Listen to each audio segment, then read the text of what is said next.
हाय student, GIT online class में आप सबका स्वागत है।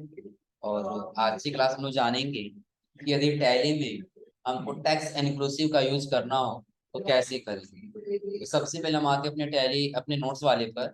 हम नोट्स में सबसे पहले हम देखें तो कह रहे हैं सप्लायर इंक्लूसिव ऑफ टैक्स, यानी कि ऐसे हम जगह से जहाँ सामान खरीदे हैं ना, जहाँ पे वो जीएसटी पहले से उसमें इंक्लूड कर लिया गया, यानी कि बाहर से जीएसटी देने की आवश्यकता नहीं, वो हमारा क्या कहलाता है, इंक्लूसिव ऑफ टैक्स कहलाता है। जैसे देखिए कह रहा है जब हम गुड्स को सेल करने के लिए वाउचर एंट्री करते समय ऐसा रेट भरना चाहें जिसमें टैक्स पहले से ही इंक्लूड हो, तो उसे हम उसके लिए हमें सप्लायर इंक्लूसिव ऑफ टैक्स का फीचर एनेबल करना होगा। कि जब हम ऐसे ऐसे गुड्स की एंट्री कर रहे हैं, ऐसे गुड्स को सेल किए हैं जिसको हमने क्या किया है कि यदि हम पहले क्या किए थे जब खरीदे थे और वही रेट यदि हमको भरना है तो उसमें हमको जीएसटी अलग से भरने की आवश्यकता नहीं, यानी उसमें जीएसटी पहले से क्या हुआ है, भरा हुआ है। तो उसके लिए हम किसका इस्तेमाल करेंगे, सप्लायर इंक्लूसिव ऑफ टैक्स। जैसे एक उदाहरण दें कि आपने अभी तक जो भी काम किया था, तो यदि आप क्या कर रहे थे, 10,000 का कोई सामान था तो 10,000 के ऊपर आप फिर जीएसटी लगा रहे थे ना, जीएसटी 2,000 3,000 जो भी आ रहा था, अभी तक हम लोग यही कर रहे थे ना। लेकिन अब आगे आप जो भी सामान खरीदेंगे आपका 10,000 का रहेगा ना, तो 10,000 ही टोटल आएगा। भले इसके बीच में आपका जीएसटी लग गया हो, लेकिन जीएसटी इसी के अंदर से ही लग के आएगा। आ रहा है समझ में ना। जैसे क्या हुआ, तुमको तो और नहीं समझ में आएगा। पहले हम भविष्यवाणी कर दिए, तुमको कुछ समझ में नहीं आएगा। 2 दिन आओगे, 4 दिन नहीं आओगे। हाँ बता रहे मत पकड़ो। जैसे हमने क्या कहा, एक बार पढ़ो ये ऊपर वाला कि कह रहा है जब हम गुड्स को सेल करने के लिए वाउचर एंट्री करते समय ऐसा रेट भरना चाहते हैं जिसमें टैक्स पहले से ही इंक्लूड जुड़ा हो, यानी कि पहले से क्या हो, इंक्लूड हो। कि अगर जो एक यहाँ पे मोबाइल सेल कर रहे हैं, क्या सेल कर रहे हैं, मोबाइल, तो आप इसमें ऐसा रेट भरना चाहते हैं जो रेट में पहले से ही टैक्स लगा, आपको बाहर से टैक्स लगाने की आवश्यकता नहीं है। उसके लिए क्या करना होता है, तो कह रहा है तो उसके लिए हमें सप्लायर इंक्लूसिव ऑफ टैक्स का फीचर एनेबल करना होता है। उसके लिए आपको क्या करना होगा, गेटवे ऑफ टैली पे जाना है, वाउचर में जाना है, फिर किस में जाना है, सेल्स में, और फिर कहाँ जाना है, कॉन्फ़िगर।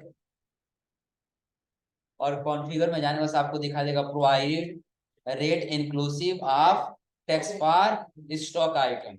उस फीचर को आपको क्या करना होगा, यस करना होगा। यानी कि इस फीचर का यूज तभी करेंगे कि आप 10 रुपए का सामान खरीदिए और आपको उसमें क्या करना हो, 10 रुपया ही देना होगा, अलग से आपको जीएसटी देने की आवश्यकता नहीं। जैसे इस समय तो कूपन नहीं आ रहा, पहले आप लोग कूपन खरीदे हैं ना मोबाइल का रिचार्ज वाला, 10 रुपया 20 रुपया ये आता था ना, 10 रुपया 20 रुपया आता था ना। जब 10 रुपया देते थे तो क्या आपको उसमें से 10 रुपया ही मिलता था रिचार्ज, 7 रुपया कुछ पैसा यही मिलता था ना। बाकी सारे पैसा कहाँ चला जाता था, जीएसटी टैक्स में चला जाता था। तो क्या ऐसा था कि अगर जो आपने रिचार्ज किया है 10 रुपए को आपको 15 रुपया देना होगा, ऐसा नहीं होता था ना। आपके सामान में उसमें कटौती कर दी जाएगी, लेकिन जितने का सामान है उतना ही आपको देना है, बल्कि अलग से टैक्स देने की आवश्यकता नहीं। आ रहा है समझे ना। अब उसके लिए हम इसका एंट्री करते हैं। अब एक उदाहरण आपको दिया ट्रांजेक्शन, जैसे क्या रहा है इस ट्रांजेक्शन में कि यदि as on 1 April 2020 sold 1 pieces Lenovo G56 desktop to computer care. आप कंप्यूटर केयर से क्या कर रहे हैं कि लेनोवो G56 डेस्कटॉप सेल कर रहे हैं, रेट कितना लगा है, 30,000। अब करा इनवाइस नंबर B2B004। आपका ये ऐसा ट्रांजेक्शन है ना कि जिसमें आपको अलग से जीएसटी नहीं लेना है, बल्कि जीएसटी लगा के आपका टोटल अमाउंट कितना आना चाहिए, 30,000 आना चाहिए। जैसे अभी तक था तो आप 10,000 का सामान खरीद ले रहे थे और उसमें 2,000 जीएसटी लगा ले रहे थे, तो 12,000 सामान का रेट हो जा रहा था। लेकिन अभी हम ऐसे एंट्री करेंगे कि 30,000 रेट है तो 30,000 ही होगा, उससे ज्यादा नहीं। उसके बाद से क्या रहा है आपका ट्रांजेक्शन, तो आपको कहाँ जाना होगा, पहले टैली, हम किस में आ गए, वाउचर। और वाउचर में आने बस हमको किस में जाना होगा, सेल्स। और सेल्स का B2B का है ना, B2B ले लिया। और कंप्यूटर केयर का कह रहा है, तो पहले आप लोकल ले लीजिए और चेक कर लीजिए कंप्यूटर केयर कहाँ का है। कंप्यूटर केयर का बना है ना, तो कंप्यूटर केयर पे जब एंटर करते हुए जाएंगे आगे, बता रही है पडरौना के यानी कि उत्तर प्रदेश, यानी कि क्या रहेगा, कंट्रोल से एक्सेप्ट कर। और कह रहा है आइटम आपका क्या है, लेनोवो G56 डेस्कटॉप है। देखिए हम ले रहे हैं यहाँ पे लेनोवो G56 डेस्कटॉप। कहाँ पे रखे हम, 100। कितना पीस है, एक पीस। रेट कितना है, 30,000। और ये लगाने के बाद जब एंटर कर देखिए टोटल कितना हो जा रहा है, 35,400। तो ये अलग से GST लग जा रहा है ना, लेकिन हमको ऐसे GST लगाना है कि यहाँ पे टोटल अमाउंट हमारा कितना रुपया आए, 30,000 ही आए, उससे ज्यादा। तो उसके लिए हमको जाना होगा कॉन्फ़िगर में।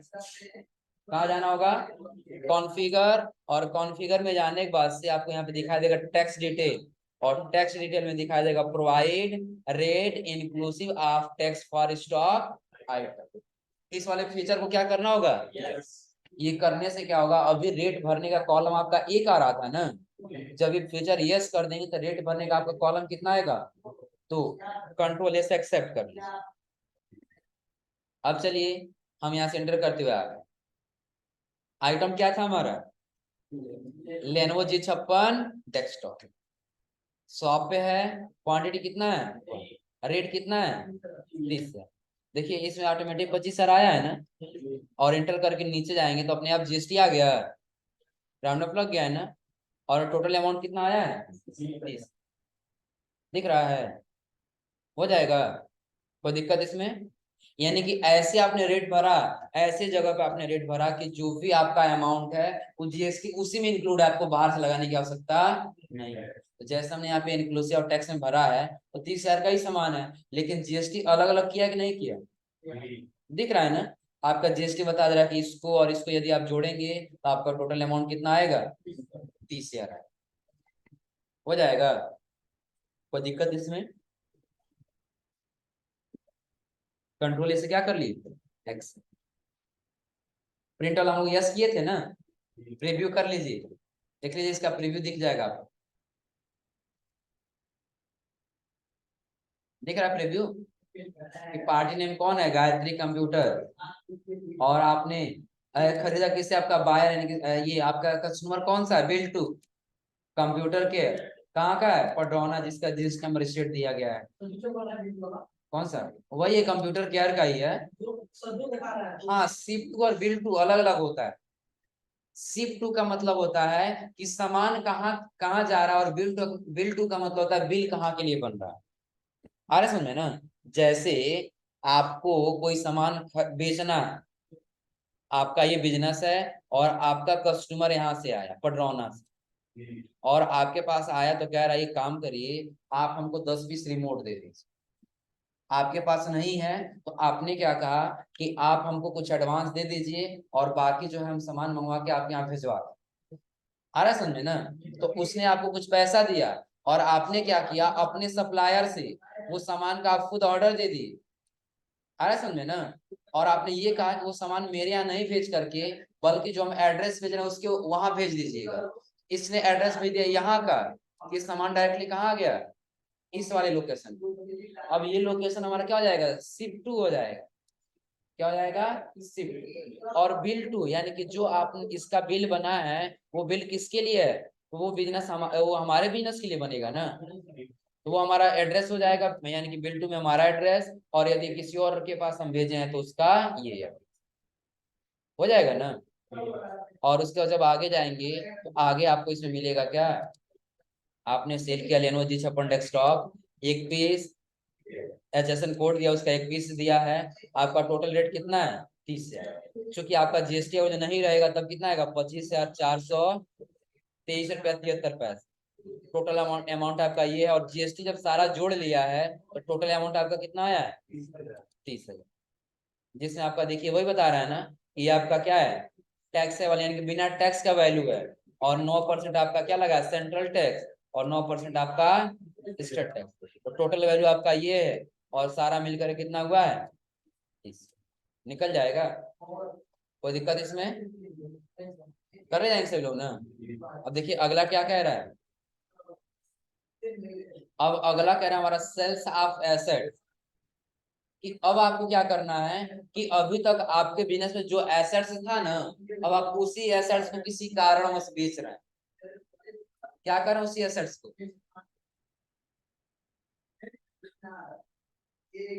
उसी एसेट्स को किसी कारणवश अब आप बेच रहे हैं। तो अभी बताइए, अभी जो हमने सामान यहाँ पे क्या किया, अभी तक तो हम खरीदे थे और बेचे थे, लेकिन अब बेच रहे हैं, लेकिन क्या अपना जो हमारा एसेट्स था, ये हमारे पास कंप्यूटर हमारा एसेट्स है, जब हमको 2 साल के बाद इसकी आवश्यकता कम पड़ी या हम दूसरा कंप्यूटर ले लिए, तो ये हमारा एसेट्स ही तो है ना। अब ये एसेट्स हमको क्या करना होगा, बेचना होगा, क्योंकि रखने से कोई मतलब तो है नहीं, हम उसको क्या कर लेंगे, बेच देंगे। वही कह रहा है सेल्स ऑफ एसेट्स, कह रहा है नॉन ट्रेडिंग आइटम है ये, यानी कि आपके बिजनेस में नहीं काउंट किया जाएगा आपके ट्रांजेक्शन। लेकिन फिर भी कह रहा है प्राय एसेट्स को सेल करने के लिए जनरल वाउचर का प्रयोग किया जाता है। यदि आपको अपना एसेट्स सेल करना हो तो आप किसका इस्तेमाल करेंगे, एसेट्स का इस्तेमाल करेंगे। लेकिन एसेट्स का इस्तेमाल इसका एसेट्स बेचने के लिए किसका इस्तेमाल करेंगे, जनरल वाउचर। लेकिन यदि आप चाहें, कह रहा है लेकिन इस मोड का प्रयोग करके हम सेल्स वाउचर में ही एसेट्स को सेल कर सकते, कि यदि आपको एसेट्स सेल करना हुआ तो प्राय तो आप जनरल वाउचर का यूज करते हैं, लेकिन अगर जो आप लोग चाहें तो एक मोड ऐसा होता है जिसका यूज करके आप सेल वाउचर में भी अपने एसेट्स को सेल कर सकते हैं। कह रहा है लेकिन किसी भी एसेट सेल करने से पहले उस पर डिप्रिसिएशन चार्ज, क्या होता है, डिप्रिसिएशन चार्ज करना जरूरी होता है, जिसमें एसेट्स को सेल करने से होने वाली प्रॉफिट या लॉस को बुक्स ऑफ अकाउंट में रिकॉर्ड किया जा सकता है। जैसे यहाँ समझिएगा डिप्रिसिएशन चार्ज क्या है, अगर जो आप कोई भी गुड्स खरीदते हैं अपने एसेट के लिए और आपने उसको कुछ दिन तक यूज किया और यूज करने से बेचेंगे, क्या उतना ही आपका रेट मिलेगा, नहीं मिलेगा ना।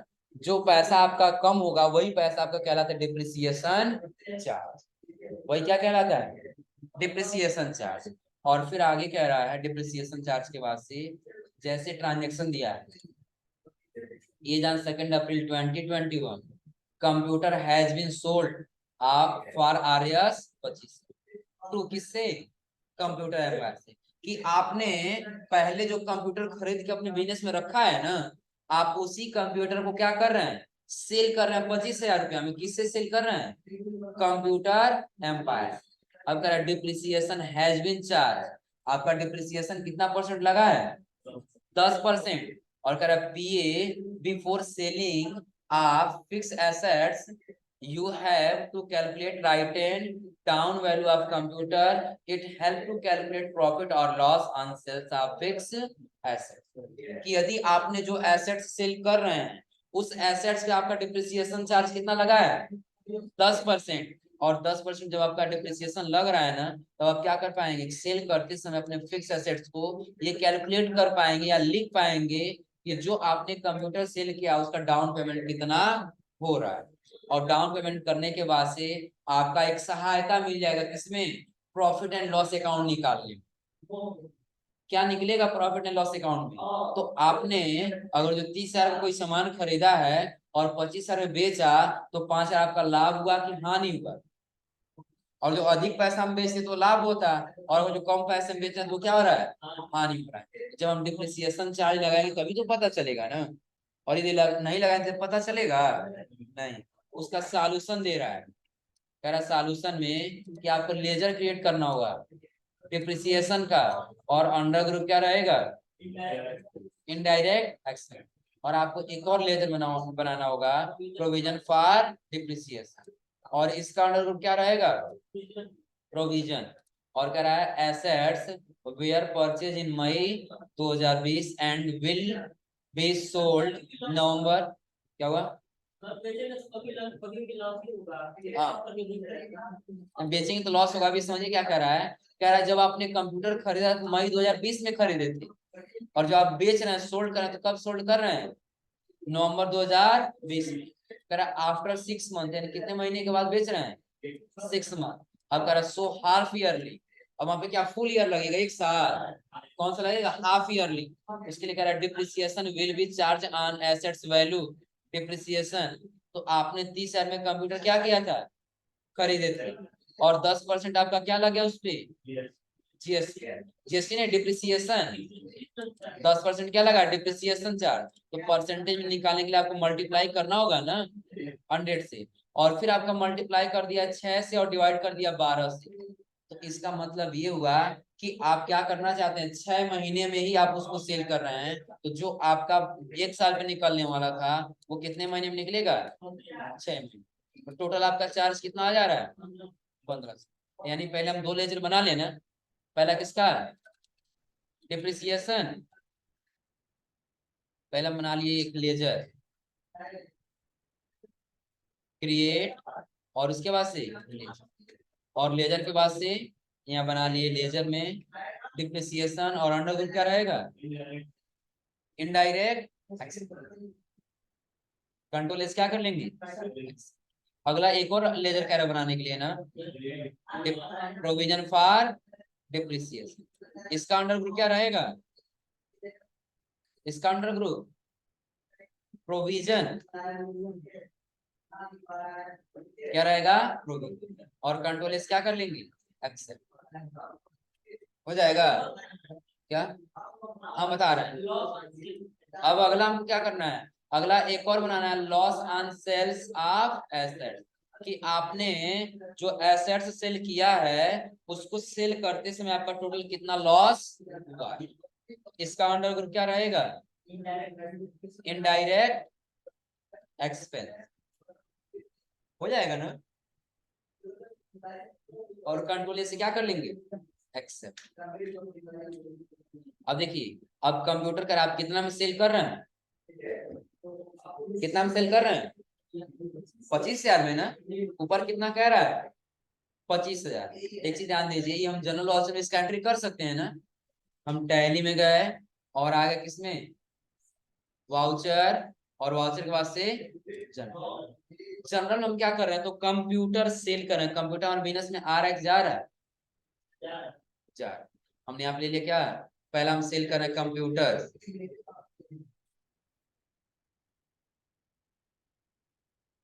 कंप्यूटर नहीं, पहले हम यहाँ पे नाम क्या लेंगे। अब हम कंप्यूटर, ध्यान दीजिए, कंप्यूटर और बिजनेस में आ रहा है कि जा रहा है, जा रहा है ना। तो ये कंप्यूटर एसेट्स है तो किस अकाउंट का है, रियल अकाउंट। रियल अकाउंट का रूल क्या कहता है कि आने वाले को डेबिट और जाने वाले को क्रेडिट। तो जा रहा तो क्रेडिट करना है, उससे पहले तो हम देखें डेबिट किसको करना होगा, तो पाने वाला कौन है, कंप्यूटर एम्पायर पाने वाला है ना, तो हम डेबिट करेंगे कंप्यूटर एम्पायर, किसको, कंप्यूटर एम्पायर। और यहाँ से कर लिया क्या, न्यू रेफरेंस, कितना अमाउंट उससे दे रहा है वो, 25,000, कितना दे रहा है, 25,000। अब उसके पास कह रहा है नहीं, आपने 25,000 का सेल तो कर दिया है, लेकिन आपका इसमें डिप्रिसिएशन भी तो लगेगा ना। अगला आपका क्या लगेगा, तो डेबिट आपका डिप्रिसिएशन हो, क्योंकि लॉस आप भी आपका किसमें जाता है, डेबिट। जब डिप्रिसिएशन लग रहा है तो क्या होगा, लॉस। तो अगला हमने बना लिया किसका, डिप्रिसिएशन का।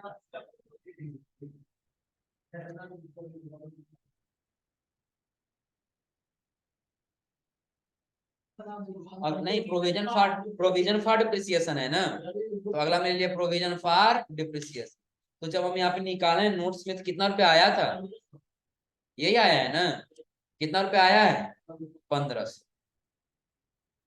अब एक बात बताइए, जब आपने कंप्यूटर खरीदा तो टोटल 30,000 रुपए के खरीदे थे, यही खरीदे थे ना।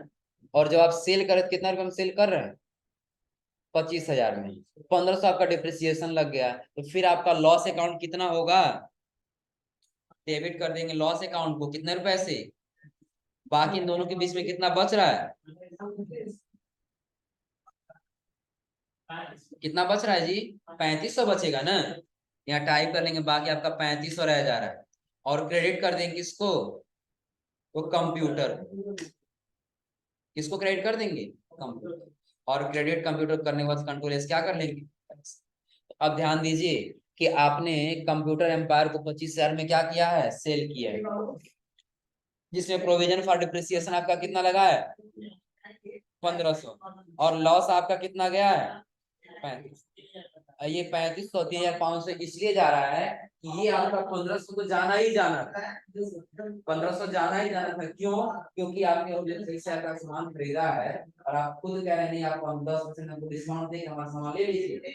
वो कह रहे हैं नहीं आप 10% डिप्रिसिएशन लगा दीजिए जो हमें हर प्रोडक्ट पे लगेगा पुराना हो जाएगा, लेकिन आप हमको डिस्काउंट दे देंगे 3500 रुपए का और हम आपको 2500 रुपया देंगे, हमारा लॉस हो रहा है कि नहीं हो रहा है? इसके लिए हमने क्या दिखा दिया लॉस हो जाएगा ना। और जैसे हम ये देखें तो 2500 में सेल किए हैं, 1500 डिप्रिसिएशन लग गया और 3500 लॉस हो गया, ये सारा मिलके कितना हो जाएगा 30। और कंप्यूटर हम खरीदे भी कितना में थे 30 और कंट्रोल से क्या कर लेंगे हो जाएगा ना।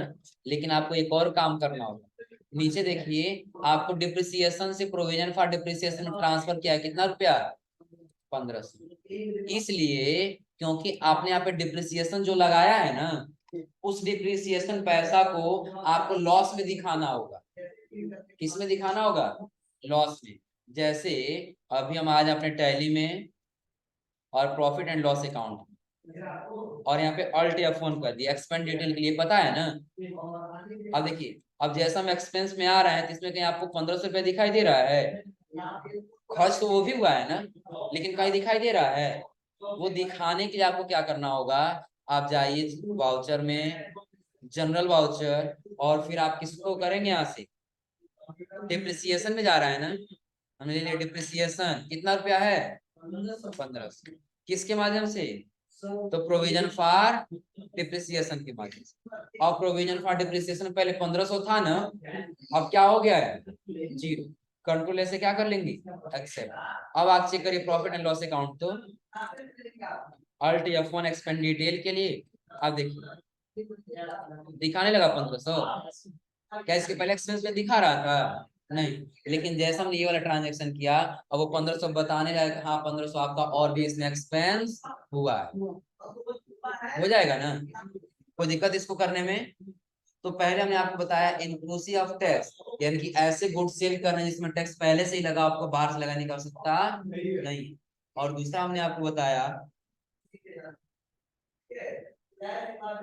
सेल्स ऑफ एसेट्स के बारे में कि अब आप अपना एसेट सेल करेंगे तो कैसे करेंगे, हो जाएगा ना करने में कोई दिक्कत इसको। और उसके बाद से अगला कह रहा है यहाँ पे डेबिट नोट वाउचर। अगला क्या है हमारा डेबिट नोट वाउचर। और अगला हमारा आता है डेबिट नोट वाउचर। क्या आता है डेबिट नोट वाउचर। टैली में यदि आपको डेबिट नोट वाउचर ओपन करना है तो उसका शॉर्टकट की अल्ट के साथ क्या दबाना होगा F5। अल्ट के साथ क्या दबाना होगा। अब कह रहा है जब कभी हम सप्लायर से परचेज किया गया गुड्स किसी कारणवश अपने सप्लायर को वापस कर देते हैं तो यह हमारे लिए परचेज रिटर्न कहलाता है।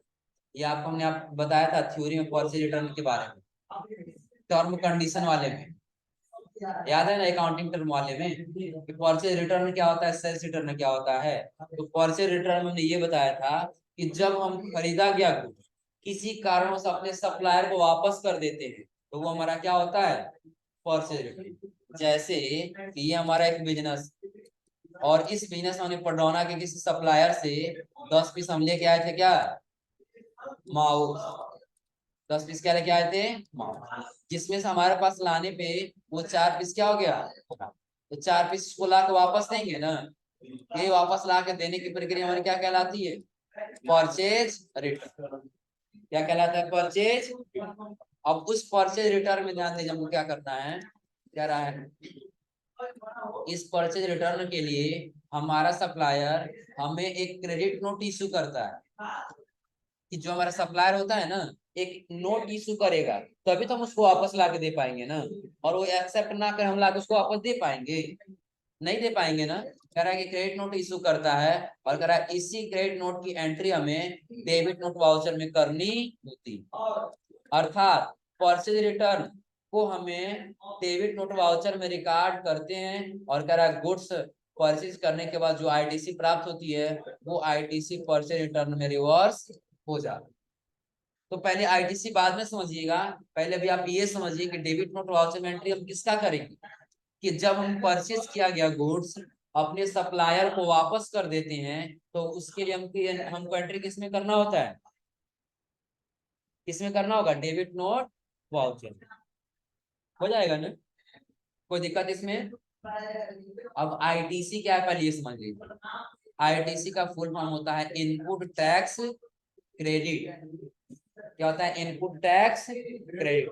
जैसे अगर जो आप 100 रुपए का कोई सामान खरीदे हैं और 5 रुपए उस पर क्या दे दिए, जीएसटी। 5 रुपए क्या दे दिए, जीएसटी। तो यही 5 रुपए जो जीएसटी आप देंगे ना, ये आपका आईटीसी कहलाता है। ये क्या कहलाता है, आईटीसी। क्यों, इनपुट टैक्स क्रेडिट इसलिए कहा जाएगा क्योंकि अगर जो आप ये गुड्स 120 रुपए में सेल करेंगे तो आप इस पे जीएसटी 6 या 7 रुपए लेंगे ना, 6 या 7 रुपए लेंगे कि नहीं लेंगे। तो यही टैक्स आपको दोबारा से इनपुट हो जाएगा, जो आप अपने सप्लायर को देंगे वो आपके कस्टमर के माध्यम से आपके पास वो पैसा आ जाए। तो गवर्नमेंट को कितना जमा करना पड़ेगा इसमें से आपको, यदि आपने 5 रुपए खरीदते समय लिया है, दिया है मतलब 5 रुपया, और बेचते समय आपने 7 रुपया लिया है, तो एक्स्ट्रा आपने कितना रुपया लिया है, 2 रुपया लिए है ना। अब यही 2 रुपया आपको अपने गवर्नमेंट को क्या करना होता है, पे करना होता है। तो आईटीसी क्या ये समझ आ रहा है ना कि परचेज करते समय जो हम टैक्स देते हैं वही टैक्स हमारा क्या कहलाता है, आईटीसी कहलाता है। और जब हम 10,000 कोई सामान खरीदे हैं और 2,000 रुपये उस पर जीएसटी लगा है तो वो 2,000 हमारा क्या है, आईटीसी। 2,000 क्या है, आईटीसी। और यदि 5,000 का सामान हम वापस कर रहे हैं, क्या 1,000 हमारा पैसा और वापस नहीं होगा, वापस होगा ना। और 10,000 का सामान खरीदे और 2,000 हम उस पर जीएसटी दे दिए हैं, तो क्या हम उसे ये नहीं कहेंगे आपने 2,000 जीएसटी हमसे लिया था तो 1,000 वापस करिए, कहेंगे कि नहीं कहेंगे, क्योंकि वो आपने जो जीएसटी लगाया था वो 10,000 पे था। बल्कि जब आप हमने आपको 5,000 का सामान वापस कर दिया, आपका 5,000 पे ही तो जीएसटी लगना चाहिए ना। तो वही यहाँ पे कह रहा है कि जब हम इसका एंट्री करते हैं ना, इनकी जब परचेज रिटर्न करते हैं तो उसके बाद जो आईटीसी में प्राप्त होती है वो वापस क्या हो जाती है, रिटर्न, यानी कि रिटर्न करने पर रिवर्स हो जाती है, यानी पुनः वापस चली जाती है, वो दोबारा हमको मिलने वाला नहीं। हो जाएगा ना, कोई दिक्कत इसमें, कर लेंगे सभी लोग। तो आज आप लोग ये पढ़ के ये डेबिट नोट वाउचर पढ़ लीजिएगा, और उसके ऊपर जो हमने आपको 2 ट्रांजेक्शन बताए दोनों ट्रांजेक्शन करके तब आइए, हो जाएगा। तो आज आप लोग इतना पढ़िएगा।